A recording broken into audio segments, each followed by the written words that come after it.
ആറാമത്തേത് സൽസ്വഭാവത്തിന്റെ ഗുണം, നമ്മുടെ ഹൃദയങ്ങളിൽ നിന്ന് അസൂയയും പകയും ഇല്ലായ്മ ചെയ്യണം.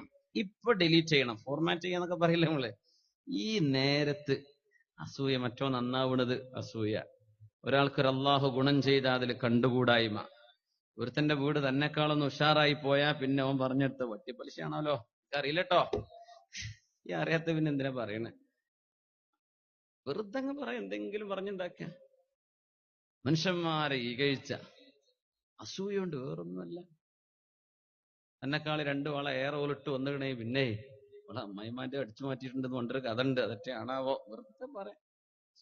ഇങ്ങനെ എന്തെങ്കിലൊക്കെ നുണ പറയാം. ഒരു മനുഷ്യനോട് അസൂയ തോന്നിക്കുക. അസൂയ ഇത് വലിയ ഉപദ്രവമാണ്.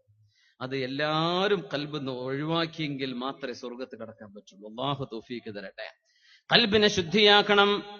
മഹാനായ സയ്യിദുനാ മൂസ നബി അലൈഹിസ്സലാം അല്ലാഹുവിനോട് ചോദിച്ചുവല്ലോ, യാ റബ്ബി, അല്ലാഹുവേ, മൻ തുദില്ലുഹും ഫീ ദില്ലിക യൗമ ലാ ദില്ല ഇല്ലാ ദില്ലുക്, നിന്റെ തണലല്ലാതെ മറ്റൊരു തണലുമില്ലാത്ത നാളെ മഹ്ശറയുടെ ചൂടിൽ ആർക്കാണ് റബ്ബേ നീ തണൽ കൊടുക്കുന്നത് എന്ന് സയ്യിദുനാ മൂസ നബി ചോദിച്ചപ്പോ അല്ലാഹുവിന്റെ മറുപടി, ഹുമുത്താഹിറതു ഖുലൂബുഹും അൽബരീഅതു ഐദീഹിം, കൈകളാൽ തിന്മ ചെയ്യാത്തത്, ഹൃദയം ശുദ്ധമായവർ, അവർക്ക് ഞാൻ അർശിന്റെ തണൽ കൊടുക്കും എന്ന് അല്ലാഹു ജല്ല ജലാലു മറുപടി കൊടുത്തു.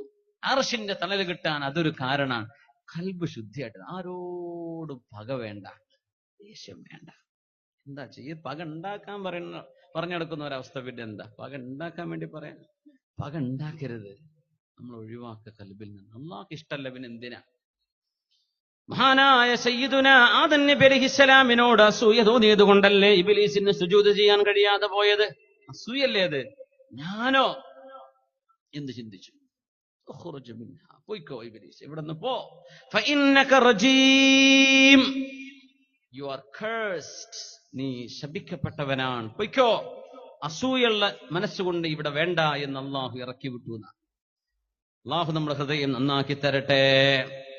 റസൂലുള്ളാഹി സ്വല്ലല്ലാഹു അലൈഹി വസല്ലം തങ്ങൾ അന്നൊരിക്കൽ പറഞ്ഞുവല്ലോ, യത്ലു അലൈക്കും റജുലുൻ മിൻ അഹ്ലിൽ ജന്ന, സ്വർഗ്ഗത്തിലേക്ക് പോകുന്ന ഒരാൾ ഇപ്പൊ കടന്നു വരുന്നു, ഈ പള്ളിയിലൂടെ കടന്നു വരും. സുദീർഘമായ ചരിത്രമാണ്, നിങ്ങൾ കേട്ടിട്ടുണ്ടാവും. ഞാനത് സംക്ഷിപ്തമായി പറയാ, വിഷയവുമായി ബന്ധിച്ചതുകൊണ്ട് മാത്രം.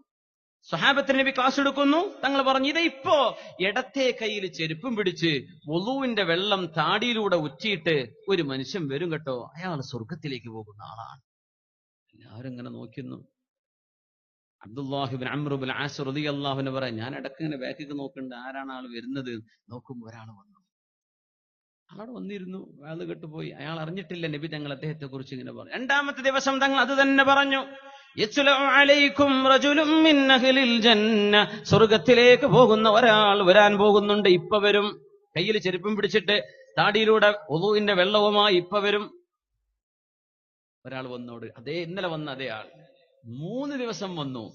അപ്പോഴാണ് അബ്ദുല്ലാഹി റളിയല്ലാഹു അൻഹു ചെന്നതിലെ കഥല്ലേ, നിങ്ങളെ വീട്ടിൽ ഞാൻ താമസിപ്പിക്കുക, ഞാൻ വാപ്പാനെ ഇച്ചിരി പ്രശ്നത്തിലാ, അതുകൊണ്ട് എന്നെ 1-2 ദിവസം ഇവിടെ താമസിപ്പിക്കണം. ചെന്നത് ഇബാദത്ത് എങ്ങനെയുണ്ട് നോക്കി പഠിക്കാനാ. ഒന്നും കണ്ടില്ല, സാധാരണ പോലെ ഇശാനിസ്കരിക്കുന്നു, വിത്തനിസ്കരിക്കുന്നു, കിടന്നുറങ്ങുന്നു. സുബഹിന്റെ വാങ്ങ് കൊടുക്കേണ്ട ഒരല്പം മുമ്പ് എഴുന്നേറ്റു, സുന്നത്ത് നിസ്കരിച്ചു, സുബഹി നിസ്കരിച്ചു, ജോലിക്ക് പോകുന്നു. ഇതിനിപ്പോ സ്വർഗം കിട്ടുന്നൊക്കെ നബി തങ്ങൾ എന്റെ അത്ര ഇബാദത്തില്ലല്ലോ അദ്ദേഹത്തിന്. 3 ദിവസം കഴിഞ്ഞപ്പോ പറഞ്ഞു, പിന്നെ ഞാൻ വന്നത് വാപ്പാനോടുള്ള കച്ചറ തീർക്കാനല്ല, നബി തങ്ങൾ നിങ്ങളെപ്പറ്റി ഇങ്ങനെ പറഞ്ഞിരുന്നു, അതിന്റെ സത്യാവസ്ഥ എന്താണെന്ന് അറിയാമെന്നതാ. അങ്ങനെയോ? ഇത്ര എന്നുള്ളൂ മോനെ എന്റെ അടുത്ത്, നിങ്ങൾ പൊയ്ക്കോളി എന്ന് പറഞ്ഞു. പോകുമ്പോ ഒന്ന് തിരിച്ചു വാ, ഒന്ന് വാ തിരിച്ചു വിളിച്ചു. പിന്നെ ഉറങ്ങാൻ കിടക്കുമ്പോ എന്റെ കൽബിൽ ഒരാളോടും ഒരു അസൂയ ഉണ്ടാവാറില്ല കേട്ടോ, അത്ര തന്നെ ഉള്ളൂ, മോൻ പൊയ്ക്കോ എന്ന് പറഞ്ഞു. നബിയോട് ചെന്ന് പറഞ്ഞു, നബിയെ, അദ്ദേഹവും ഞങ്ങളൊക്കെ ഇബാദത്ത് ഒരുപോലെ തന്നെ, കാര്യമായിട്ടൊന്നും കൂടുതൽ ചെയ്യുന്നു കണ്ടില്ലല്ലോ. പറഞ്ഞു, എന്റെ കൽബിൽ ആരോട് ഉറങ്ങുന്ന നേരത്ത് ഒരു മനുഷ്യനോട് പകല്ലാണ്. ഇന്ന് നമ്മൾ ഉറങ്ങാൻ കിടക്കുമ്പോ അങ്ങനെ നിയത്ത് ചെയ്യാൻ പറ്റുമോ? പറ്റുന്നവരൊക്കെ ഒന്ന് കൈപൊക്കിയാട്ടെ, ഇൻഷാ അല്ലാഹ്. എന്നിട്ടും പൊക്കാത്തവരുണ്ടല്ലോ, റബ്ബേ, ഞാനത് ആലോചിച്ചിട്ട് ഇടങ്ങാറാവുകയാണ്. ഞാൻ പറയണില്ല, പൊക്കാത്ത എല്ലാരും പൊക്കിക്കണ. അൽഹംദുലില്ലാഹ്. ഇന്ന് കടന്നുറങ്ങാൻ പോകുമ്പോഴേക്കും ഞാൻ ആരോടും അസൂയും പകയില്ല, ഒക്കെ ഡിലീറ്റ് ചെയ്ത് കളഞ്ഞു. ഡിലീറ്റ് ചെയ്യാന്ന് വേഗം പെണ്ണുങ്ങൾക്ക് വരെ മനസ്സിലാവും അല്ലേ? ഒക്കെ ഡിലീറ്റ് ചെയ്ത്, ഒന്നുമില്ല. അങ്ങനെ നമ്മൾ മരിക്കുകയാണെങ്കിൽ സ്വർഗം കിട്ടൂലേ മിനിമം, അല്ലേ? ഉറങ്ങുമ്പോൾ നമ്മളെന്താ ഉറങ്ങുമ്പോൾ നാളെ നേരം വിളിക്കട്ടെ കാണിച്ചു കൊടുക്കാറുണ്ടാ ഉറങ്ങണത്? എന്താ സുബ്ഹാനല്ലാഹ്. ഉറങ്ങാൻ കിടക്കുമ്പോൾ ഒരാളോടും ഒരു പകയും വിദ്വേഷവും തോന്നരുത് എന്ന് നബി പറയാം. നമ്മൾ അത് ഉഷാറാക്കിയിട്ട് ആവാഹിച്ചെടുത്തിട്ട് കിടന്നുറങ്ങാം. അങ്ങനെ ആവല്ലേ. ഹബീബായ സ്വല്ലല്ലാഹു അലൈഹി വസല്ലമ തങ്ങൾ, ഹബീബായ നബി തങ്ങൾ പറഞ്ഞ ആ സ്വഭാവ ഗുണം അല്ലാഹു നമുക്ക് തരട്ടെ. ആ സ്വഭാവ ഗുണം ഒരാൾക്കും ഉപദ്രവമില്ലാത്ത, മനസ്സുകൊണ്ട് സ്വന്തം കൂട്ടുകാരനെ താൻ തന്നെ എങ്ങനെ ഇഷ്ടപ്പെടുന്നുവോ അതിലേറെ സ്നേഹിക്കുന്ന സൽബുദ്ധി, അങ്ങനത്തെ ഒരു സ്വഭാവം. ഹജ്ജാജ് ഇബ്നു യൂസുഫ് എന്ന് പറയുന്ന കൊടിയ ഭരണാധികാരിയുണ്ട്.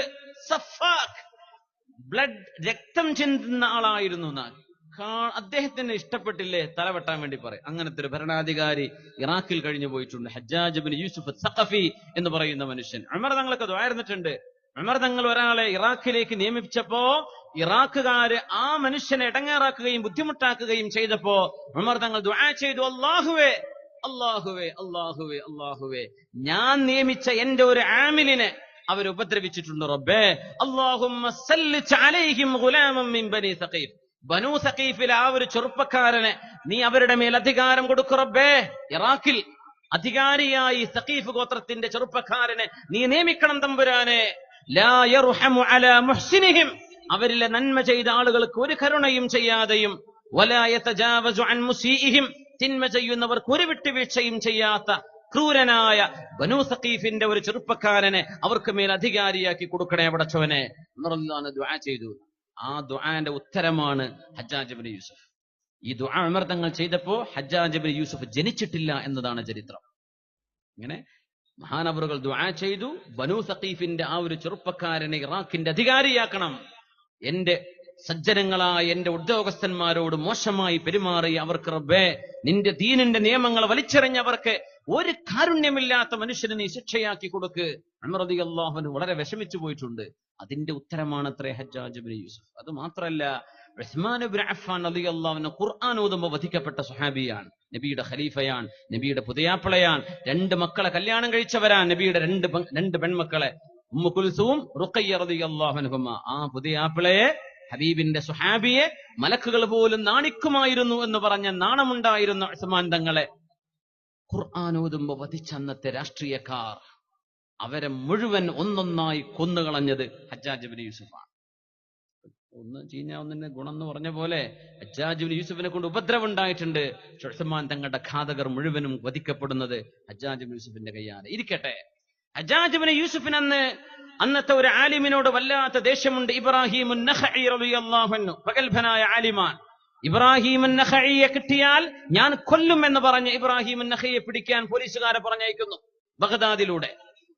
പോലീസുകാർക്ക് അഡ്രസ് അറിയില്ല. ഇബ്രാഹിമിന്റെ വീടെന്താ ഇതാന്ന് പറഞ്ഞു. ചെന്ന് നോക്കുമ്പോ അവിടെയുണ്ട് വലിയൊരു ആലിം, ഇബ്രാഹിം തൈമി റളിയല്ലാഹു അൻഹു. അവരുടെ വീട്ടിലേക്കാ വന്നത്. ഇബ്രാഹിം ഉണ്ടോ? ഉണ്ട്. ഇതാ ഞാനാ. നിങ്ങളാണോ ഇബ്രാഹിം? അന ഇബ്രാഹിം.